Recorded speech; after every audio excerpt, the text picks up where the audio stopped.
guys, gals, veterans, active military duty, civilians, whoever you might be, I urge you to listen to this entire episode. It is certainly one of the most powerful episodes we've ever done here at Salt Strong Unchurched. Tony Prescott, the whole story blows me away of having to watch a best friend die right next to you, going back into battle after being discharged, and having to deal with coming back as a civilian with a wife and kids and trying to basically start over. And then his challenges with God and faith and the nightmares and the dreams that just won't seem to go away. These scenes that keep reappearing from his time over there in the Middle East. I'm going to read off a couple of awards that he has won because we didn't get to talk about it in this episode, but he was the Counterintelligence Agent of the Year by the Department of Defense, 3 Bronze Stars medals, 1 with V Device for Valor, a Purple Heart, Defense Service Medals, all kinds of service medals, Joint Service Medal, the Army Accommodation Medal, the Joint Military Unit Award. You'll find out real quickly why Tony was awarded this. Please, please, please listen to the entire thing. And at the end, all I ask is to share it. Enjoy. Hello, Salt Strong Nation. Joe Simons, like diamonds. We are back. This is going to be a powerful one. Got an email from my boy here, Tony. I'm looking at it down here below if you're watching on video. We are doing this on video as well. I got to warn you, there might be a few tears shed. I was getting emotional even reading this. And the title, as you saw, is when God uses fishing to heal a warrior. And Tony here is one of our members. I didn't know your whole story. I knew you had been through a lot. You have all kinds of awards, including Purple Heart. And when I read your email about what you went through in Afghanistan and what you saw and lost best friends right next to you and your challenges with God and getting through that, and why me, why him, why us, man, dude, it gave me goosebumps. So I'm so pumped to have you on the show. Well, I'm honored to be here, Joe. I'm excited about sharing my story with you. So what's the quick background on you? How long you been in the Army? How'd you get in? What's the story? Came out of high school as a big athlete, and the recruiter convinced me I needed to jump out of airplanes and be an infantryman, all hua. So I did that out of high school and did that for a few years. And then I realized that I wanted to use my brain instead of my back by carrying all those rucksacks. So I went into a field of counterintelligence, and I've been doing that now for about 24 years. Cool. And yeah, you got sent abroad, it sounds like. Once or twice? Yeah, I've got about 40 hard months of combat time in Iraq, Afghanistan. Wow. So that's kind of, it's not something you sign up for when you first come in, and I remember hearing a lot of my buddies say, we're just going to do this for the college money and then we're going to punch out and do our thing. But, I just love the military lifestyle. I always felt like I had a calling to do something that's bigger than me. And so the Army has really provided that for me. And were you married and kids and any of this when all that was going on with the deployment? Actually, I was not married when I first came out of high school. Obviously, kind of a longer story is that I actually came in. I was medically retired out of the Army when I was 22. They had gone in and taken my left lung out. And so I was medically discharged. And then I decided, since the Army's not going to work for me, I went to college, got my degree, and I went overseas and worked for NATO in Italy. I speak fluent Italian. I did some work with the Italians over there and the American soldiers. And then I got a job working in Egypt for the United Nations. So I was in Egypt working for the United Nations, and that's where I met my beautiful wife, Sherry. She was there, and we met. She's American. She was visiting, and 3 months later we were engaged. 6 months later we were married, and I left the UN and came back to the States. And literally 4 months later, 9/11 took place. Wow. And the guy that I was working for the UN reached out to me and said, "Hey, listen, do you want to get back in the fight? This is going to be a long one." And I said, "Well, I'd love to, but I'm disabled. I have a disability. They took my lung out." He said, "That's not what I asked. Do you want to get back in the fight?" And I speak Arabic, Russian, Italian, and so I said, "Sure." And within literally about a month, I was swearing in again, and I came back in. So after 9/11, I was in it. And 4 months later, I was in a little place in Iraq in Tikrit with a special forces unit doing intel work and some interesting things. All right, you kind of you kind of glanced over this little. I lost a lung. Like what happened? Well, it's actually a really long, funny story, but I'll just make it really short. We did an exercise in Grafenberg, Germany in the wintertime. And, a lot of your viewers, if they've ever experienced the military, they understand if you're in the infantry, if you can't run, sprint, jump, and shoot, then, you're considered, someone that shouldn't be in the unit. And I got sick up in Graf. It was like bitter cold, sleet, snow. We were in the field for about 30 straight days. A lot of the guys were getting sick, but I was a team leader, so I decided to stick it out. And what happened, I ended up developing walking pneumonia. And then I started losing weight and things were going, downhill. And it turns out, long story, I had to get medevac to Fort Sam Houston in San Antonio. And they went in and had to do exploratory surgery because whatever it was on my lung was spreading. And they had to go in and remove it. When they cut into my lung, it just fell to pieces, and they had to remove it. Wow. But what it was, the gist of the story is, in Germany, there's a parasite. About 1 out of every million Germans get it, and it eats lung tissue. And I had the walking pneumonia, which had already weakened my lung, and then this parasite got into my chest and ate up my lung. So yeah, that's kind of how that happened, and so that's why I was medically retired back in when I was a 22-year-old kid. So at this point, you could have just claimed disability and done that. You're medically discharged. You go back in. And you're now married. You're now married at this point. I am now married at this point. Yes, and kids too. We had an 8-month-old Savannah at the time. And I will tell you, it was a very difficult decision. And I was making really good living in what I was doing. I was doing corporate security for a big company, and I told my wife, if I do this, it's going to be a massive pay cut. Our lifestyles are going to change.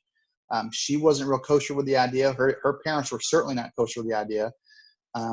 But I just felt like this was God's calling. It was like, it was a burning desire in my heart. I just knew that this is what I was supposed to do. But I told my wife, if there's some kind of a sign or something to tell me, then this is what we're going to do. And then I got a call from the retired general officer that I worked with for the United Nations. Said, listen, I know you're retired, but do you want to get back in this fight? And I said, absolutely. So he made some phone calls. Literally, a congressman got involved. They waived my disability, and then they brought me back in. Wow. All right. So take us over there, man. What, Okay. Well, the first deployment was, obviously my first introduction to Iraq, and I was a counter-intel specialist. I was a targeteer. Basically, I would help develop targeting packages for the SEAL team that was out there doing the kicking in the doors and rolling up targets, objectives. And so as the target expert, I would put these packages together, and I would go with them on some of the raids. And this one in particular was I'd been in theater literally 2 weeks in Iraq, and we did a cordon and knock. We would cordon off the area where we thought the target would be, and then the special guys would go in and kick the door in, go in and clear the rooms and so forth, and grab the guy, wrap him up, and bring him out. Well, this was like dusk, and so as they were in there quite a while, and there was a little bit of a crowd forming in front of us, and I had a driver to my left who was a private first class, and the crowd started kind of forming, and as he started to get nervous, they started coming toward us. Well, we had open door to vehicles. I was in the right side and the driver's side. Yeah. And I looked up and realized that there was a guy with a brick trying to hit me in the head with a brick. And I put my hand up to block the brick, and he jumps in the vehicle, and I had my pistol on my chest. And he was trying to pull the pistol out of my holster, and I was holding him, and my arm was hurt, and I'm trying to hold him, and he pulled his hair back, and I looked at him, I looked in his eyes. This guy was there to kill me, no doubt about it. And of course, my driver was panicked, and I really did not know what to do. And I just reached in my pocket. I had a knife on my side, and I just pulled his hair back and I stabbed him out of panic. It was like I didn't really know what to do. Brand new in theater, brand new, and this isn't something you really plan for. And he fell down to the right by the vehicle, and I just got my weapon. I just pointed towards the crowd.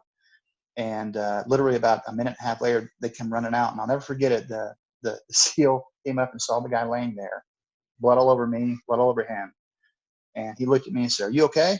And I said, "Yeah, I think so." He goes, "Well, welcome to Iraq, and let's go." Hey. And so, yeah, that was my first experience. And I remember that night I was in and of course the chaplain comes and said, "Hey, are you okay? I heard what happened. You doing okay?" I'm like, "I'm okay." Well, Herschel, the SEAL guy that said that, came and knocked on my little chew that I had there and said, I said, "Are you doing okay?" And I said, "Yeah." And he goes, "Just trust me, it gets easier. It gets much easier. It gets almost like, common." And I'm like, "Well, I don't want it to be common to me, brother. That's what you guys do and train to do. I'm not that guy." Yeah. And he smiled and he said, "But it won't bother you. It's not something that's going to really bother you. Just let it go." So that was my first experience in something, serious combat like that. And again, being a counterintelligence guy, my job is to find the enemy, and possibly even convert them to be, share information with us about what they're doing. Not really the guys kicking in doors and shooting people in the face. That's not, really what I'm trained to do. So that was an interesting deployment. And I imagine that so kind of shook you up. oh, it did. I will tell you that what really hit me is, again, I had an 8-month-old daughter. Yeah. And my wife had sent me a poster of her sitting up in her little yellow pajamas with a big smile on her face. Oh, man. And that, when I got in that night, I looked at that picture on the wall that I had my little chew, and I just broke down. Yeah. I thought, she could be fatherless at this age, at this time. Mm-mm. So all right, I'm getting teary-eyed thinking about it. I got a little daughter named Savannah as well. It's whew. Oh, yeah. Yeah. So that was but I will tell you, the one that I struggled with the most, Joe, and the one I want to share with you is just this most recent deployment I went on in Afghanistan. We were in a very small base in Kabul. And so what year is this? This is 2016. Oh, okay, got it. So super recent. Yeah. And it was a soft base. You can look up and see some of the aftermath of the attack. It's online. It was Camp Integrity. But what happened? This was a point where they were using a lot of the VBIEDs, which is our term for vehicle borne improvised explosive devices. And they were putting these big mortar rounds in vehicles and using them as bombs. And so the base that we were on had not been attacked in probably six years, and we were in a pretty stable place, a very small base, very limited personnel as far as like military members. There were a lot of civilians there. It was a headquarters for the SOF units, and we got complacent. Just to be honest with you, we got a little complacent. And what happened? I have a close friend. First of all, Drew was one of the guys that was my lifting partner, running partner, and there we were doing a lot of work together. And then there was a chaplain there, Will, who I'd gotten to be close friends with. And I was going to church with him, doing the chapels on Sunday mornings. Well, they drove a big truck up to the front gate, the insurgents did, and they detonated it. It tapped the front gate, and then unfortunately we had some 8 Afghan military guys, militia basically, that were our allies, that were kind of like our security personnel. They kept out front, and they were inside a very small corridor playing soccer when this truck came up and detonated. And those guys, I worked with them every day. They were sharing information. I brought them food all the time, at night, and they never knew what hit them. It literally shredded all of them. It vaporized some of them, shredded all of them. And then the insurgents, just kind of came and started blowing in. But so where were you during this explosion? I was in my room, little tiny room, right by the front gate. And I literally 30 seconds before the explosion, just hung up FaceTime with Sherry, my wife. Wow. And which is, I thank God for, because that had happened while we were mid sentence. She would have, really been upset. But in this boom collapsed, the building collapsed around me, and I knew exactly, because I'd heard them before multiple times. I knew what it was. So I grabbed my weapon. I literally had to crawl out, move debris out of the way to crawl out the door. And I was the second guy there to see them running on the base to engage them as they were coming on the base. And what had happened, both gates were almost knocked down by the bomb. 2 buildings were destroyed, mine and another one. But the second gate had not been fully knocked down. So one of the suicide bombers ran and threw his body on the second gate, detonated himself, and knocked down that second gate. And then they just started coming on. And so it's like, how many people are we talking about in these insurgents? They had 8 of them. 8 of them coming on. And again, it was a small base. Their intent was to overrun our base. Yeah. And again, because we were complacent, we weren't really, just wasn't prepared for it. So as they're coming on, and it was, again, when the bomb went off, it turned all the power completely off. They destroyed the generators, and everything was just turned off, and it was pitch black. There was no illumination, no moon, no stars. So the city outside had some lights behind them. So all you can really do see is the silhouettes coming on the base from the lights out on the street. And as we're engaging these guys, and so Drew was engaging them, and he was literally 15 feet from me, and he was shot and killed. He was shot in the head. It was a catastrophic wound. Absolutely nothing you can do. And the worst part was there's just nothing you can do because they're still coming at you. There's not a whole lot. And so you broke up for a second. I want to make sure everyone heard that. So this is your buddy Drew, your workout buddy. Yes. And he's right. Yeah, He's within. He's within about 10 or 15 feet from me on my right side, engaging them. Yeah. He got shot. Yeah. And so he went down, and which was horrible because, number one, you can't help right now. It's not you're engaged. It's not like you can just stop everything, go over and say, hey, but it was a catastrophic wound. And the hardest part was once the firefight kind of slowed down a little bit. When I got to him, he was still breathing, but there was nothing to do. And that's a terrifying and horrifying emotional experience because you're still fighting for your life, yet you still have someone there you love and care about that's just dying right there, in front of you. It's terrible. So we continued to gauge. The firefight lasted about 2.5 hours because they were hiding behind vehicles. Again, it was dark.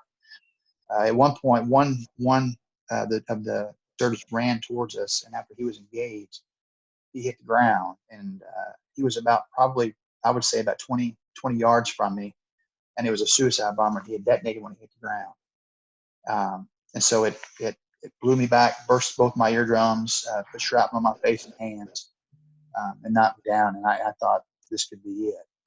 It didn't knock me unconscious, but when I opened my eyes and kind of like shaking the stars, I couldn't hear anything. And I thought the next thing that I was going to see in my face was an AK-47 barrel, and that was going to be the end of it. But I looked up, and there was a young E5 reached down and said, "Come on, Chief, we got to go." And he picked me up and helped me, and we got back behind a T-wall for some protection.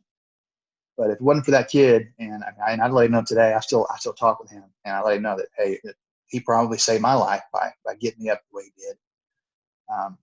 But yeah, so we thought we had eliminated the threat.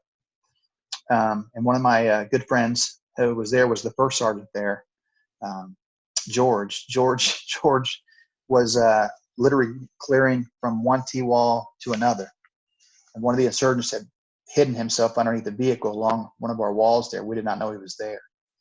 And as George ran across the T-wall, he exposed himself, and he got shot by this guy under the truck 3 times, one through his kidneys, one through his liver, and one through his spine.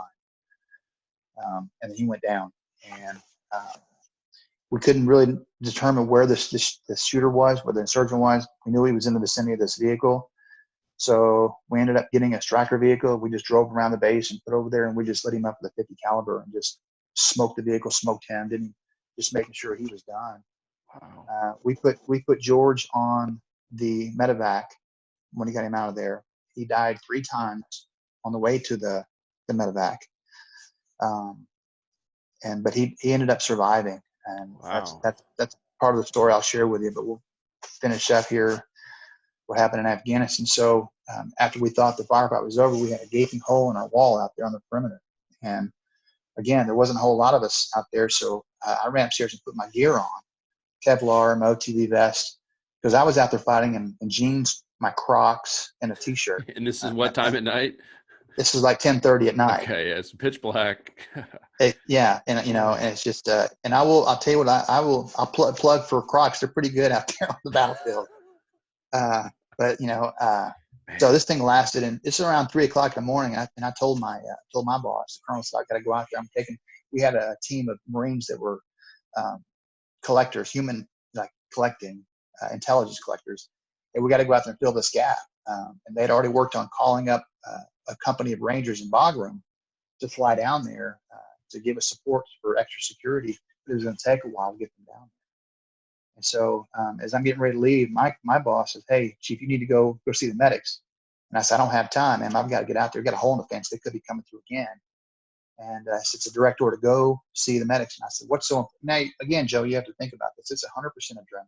I mean, you are like jacked up right now. And I said, "What's so important?" I go, "Now, I've got to get down there right now." And she said, "Chief, you got a piece of metal sticking out of your nose and blood and pus coming out of both your ears. You go see the medics." I never even felt it, didn't know it. And I went down to the medics, and they pulled out this piece of metal and wiped it off with a gauze. "Yep, you're good to go," and sent me on my way. And your ears are still ringing at this point? They were ringing, and they felt swollen. But it was interesting that when it first happened, I couldn't hear a thing, but I was able to hear. So we get down there, and as we're walking out there to the front of the gate, I'm stepping over like these objects, and I think I'm stepping over parts of the truck, but it's so dark you couldn't see. All you could see was something dark on the ground. And then we get out there and we spread out. We kneel down, and then from probably about 3:30 to 4 in the morning until 8 in the morning, we sat there waiting for the next wave to come in, which didn't come. Praise the Lord. And so about 8 o'clock, a company of Rangers showed up, and they said, "Hey, Chief, we got this. You can go back." And got the guys. We turned around and we started walking back. And Joe, as we started walking back, it was, it's in August, so it's in Afghanistan, so it's hot. And I realized it wasn't parts of the truck that I was stepping over. It was, a head and shoulders here, a wasted torso, legs there, and a head wide open by itself sitting over here. I mean, there were just body parts everywhere, just all over the field. And it was those guys that I had worked with every day and cut up with and talked to and brought them food. And I remember one of them, this is where kind of like the nightmares started creeping in later on after it was all said and done. One of the guys that I got kind of close to, we had a language barrier, obviously, but he was working on his English, and I was trying to work on some of my Posh. But he was face down. His waist down was gone, and he was face down and just charred black. And I recognized him from his shirt he was wearing, the shirt that was on, the burnt shirt that was on him. Mm. And I just couldn't believe it. And, it was just really tough. And as we got back there, they started kind of rebuilding, and we had to call in some of the leadership from the Afghans to come in and like cover the bodies, and they have a procedure they do because of their religion. So it was a difficult and long, longest night of my life. And I remember when I got back into the office that morning, I pulled up, got in the office and got cleaned up and pulled up the internet. The first thing on it was already showing that there had been an attack on Camp Integrity. And my wife, the news hawk that she is, I'm sure she had already seen it. And so I called her, and I just remember telling her, "I'm okay."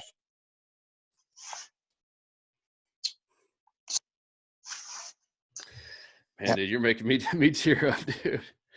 Whew. So that was get through that part, but that was it was tough. It was one of those moments that you're not prepared for. You don't think about that. And so when I got back, when I redeployed, of course they make us go through a bunch of redeployment stuff. You have to sit down and talk with everybody, the doctors and everything. And I had I'd been awarded the Purple Heart because of what happened, and obviously award Bronze Stars and all these different things. But I would tell you, I'm honored to have those awards, but I was just happy to be back home with my family. Because at that point, I had we had 4 little ones and my wife. But I didn't realize what effects those events were going to have on me. And that's kind of one of the things I really want to share with you and your listeners, because I was one of those guys that was kind of like arrogant in the sense that nothing's going to bother me. I'm strong-willed. I'm good. I'm solid. My brain's fine. I'm mentally sound. I'm spiritually sound. I can deal with anything. I can get through it. It's no issue. But that's not always the case, no matter how strong you are, because with mine, it started to creep up probably about 8 months to a year after it all took place. I started having these nightmares, and when I talked about the guy the Afghan that was face down in my recurring dream, he turns around, looks at me, and just says, "Hey, why? Why did this happen?" And I was dealing with that, and we did the memorial for Drew. And this is really the hardest thing for me, because I had a 9-year-old daughter at the time I left. And as you know, I'm a big fisherman, kayak fisherman, and I literally just took her out on the kayak about 2 days before I deployed. And in one of the pictures, Drew was sitting on his tandem kayak with his daughter, who's 9 years old. The pictures. When I saw that, I just lost it. I mean, and that's kind of where I started getting angry and just questioning some things, questioning why things happen the way they do. And I've always been told, and I'm sure you have too. I think we have very similar, child that's growing up, that mom made us go to church every day, and you learn those principles, the biblical principles that God has a plan. God's will is not it's perfect. But we don't understand it, and I was questioning, why did I have to go through this? Why did I have to see this? And, I found myself being angry, with rage, self-pity, and having a hard time dealing with it. And there was times where I'd literally be walking through a parking lot, and I would just all of a sudden go into like a panic like that. I would get anxiety, and like just almost as if the truck was fixing to go off again or somewhere in the parking lot. And it was affecting me. I couldn't go out with my family to events where we wanted to go, like a crowd, whether it be like an event, Busch Gardens, any of those types. I didn't want to be around a bunch of people. And so I was really trying to figure out a way to deal with this. And my wife she's a saint. She's a saint. She knew I had issues I was working through. And so I will tell you, one of the things that I leaned on and helped me get through this was being on the water. I told you that. So I got that there. This is where I started to hear God speak to me and gave me some pretty hard truth bombs that I had to swallow, and it was tough. But he was very direct. And I remember I wrote one thing down. I was sitting there and I was like, I was angry, and I was asking, why is this? I was being short with my kids, and that's not me, I kept reliving that night, and I try and block it out. It would just keep coming back, and it just made me angry. And then one morning I was just in the water, and I have it written down here. And I was just praying for peace. I was just asking for peace in my heart and in my mind. And I heard him say, "Listen, your hurt and your anger is not from me." He said, "Your hurt is based on your own selfishness." And I was like, here I am, and I'm angry. And now he's going to call me selfish. And I'm like, wow. And he says, "Have I not created this vast ocean? Have I not performed unexplainable miracles? Did I not knit you inside your mother's womb? Yet you question my will for you." And I was like, oh man, So, and you heard all this while you were out in the water in your kayak? Yes, it was before daylight. The sun was just ready to come up, and Joe, I would go out there and I wouldn't even fish for the first hour. So I would just sit there, anchor down, and just listen to the water. And that just kind of hit me like, wow, and I just would continue to pray and ask God to give me something that is just going to help release this anxiety, help release this pain, this survivor's guilt is what I'm, clinically they tell me, survivor's guilt. And he would continue just to witness to me and just bring me peace when I'm on the water. And I can't explain to you when you're alone on the water, and that's the perfect time, and perfect time to actually pray and just listen, because the water's peaceful unless it's 20 knots out there, but you don't want to be on the water 20 knots. But it's a good time that God will speak to you, and he has spoken to me. And my wife was so compassionate about, hey, I would say I'm gonna go out on the water this morning for a while. Not a word of resentment, which was awesome. No, you can't. Sounds like you came back a more godly man every time you go hit the water, and more kind and loving. So yes. Yeah, for any of you guys watching, there were definitely some onions in both our cameras. So what was the toughest part? Is it, and you actually mentioned it, going like you're 100 miles an hour, right? Like, I mean, you're just fight or flight. Yeah. Like I've talked about anxiety attacks. I mean, you're just I mean, you're going 100 miles an hour. You're fighting for your life, literally. And then all of a sudden to go through an experience like that, and to come back home, and now everything's, supposed to be back to normal, and you're supposed to be normal. And that's tough. And then you mentioned the survival guilt of, watching one or two of your best friends get shot, and one dying right there next to you. I mean, obviously I know it's all tough, but what was the worst part? Well, I think the worst part, like I mentioned, one of the things, your brain and your heart, they're flesh and blood. So they react to things in a fleshly way, right?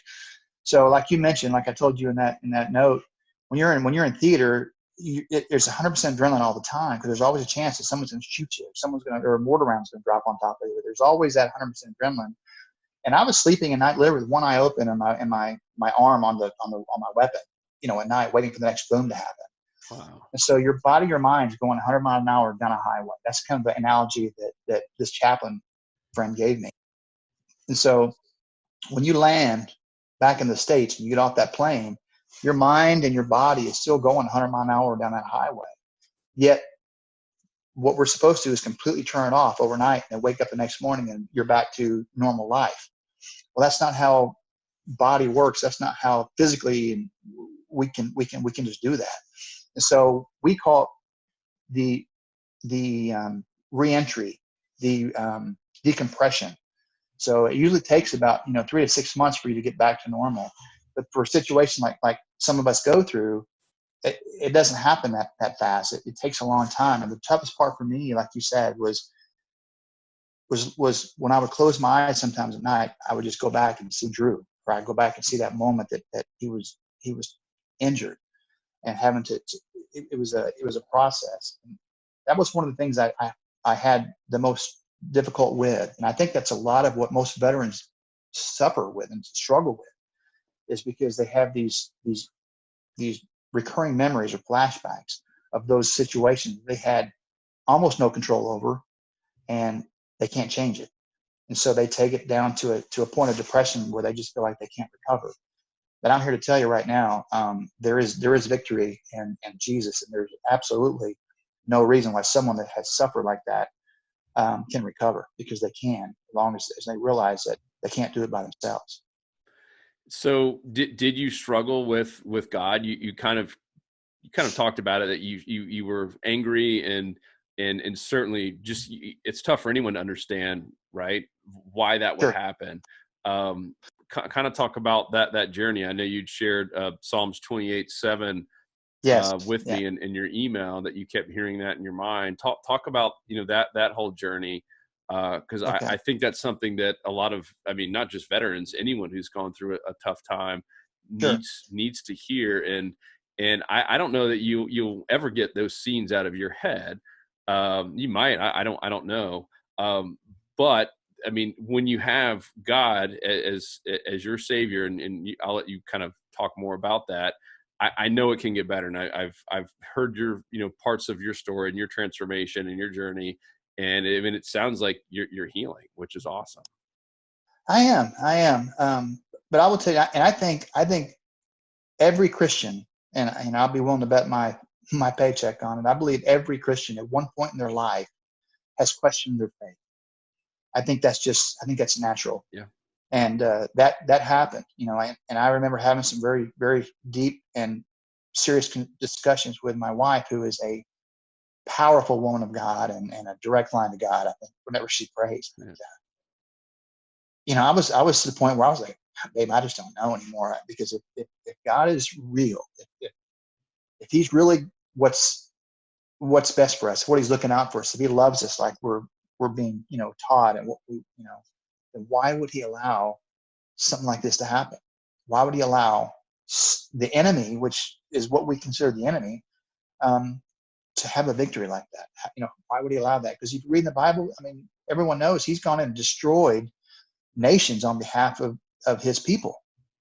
Why would he let one of my friends die like that? And I question that, and I even told Sherry, I don't even know if it's real.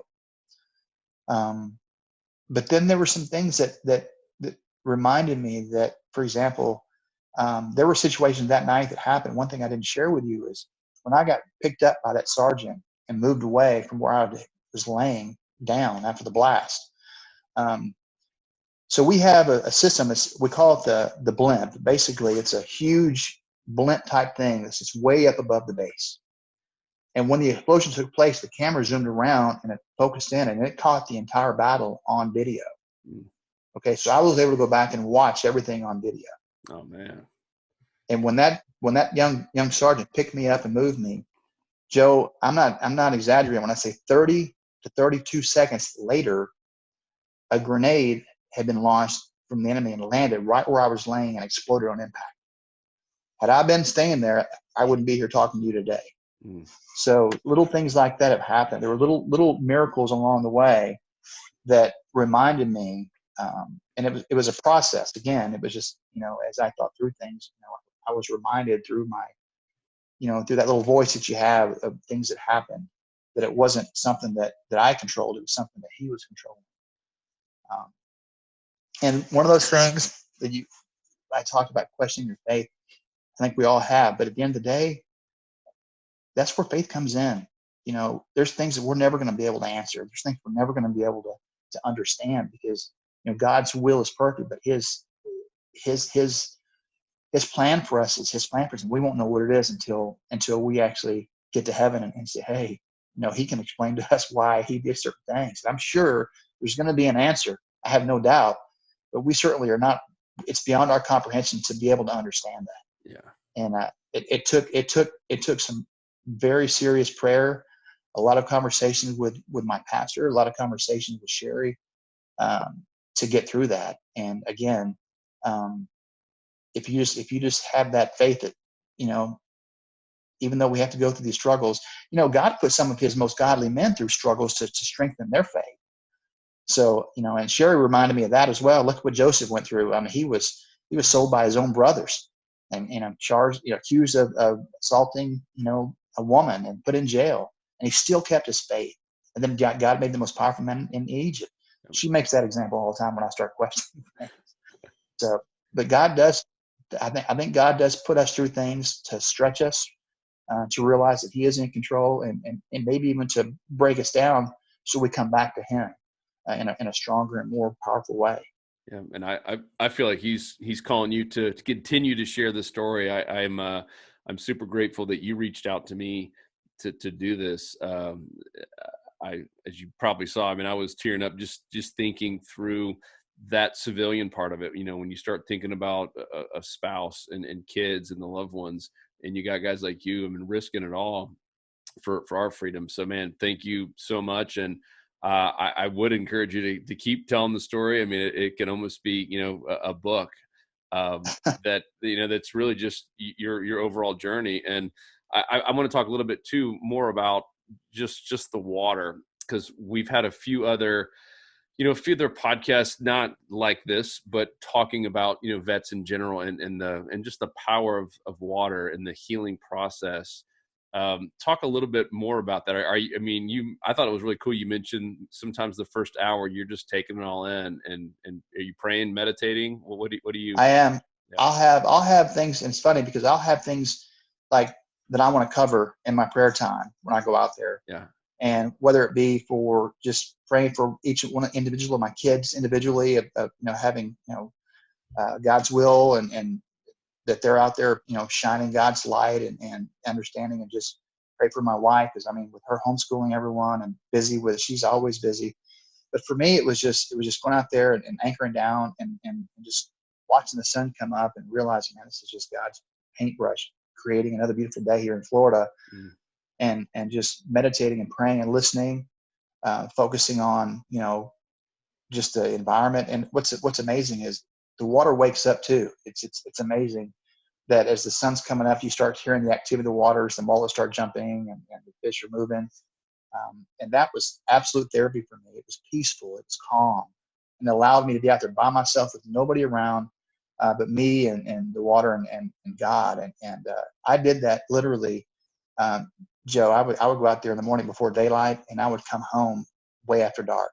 Wow. That's how long in a kayak. So, along with a great tan, but I came back with a lot more inner peace, and just knowing that I'm not in control. Once you release and just realize, I'm not in control of this thing. All I can do is just depend on God to show me which route He wants me to go, and keep faith.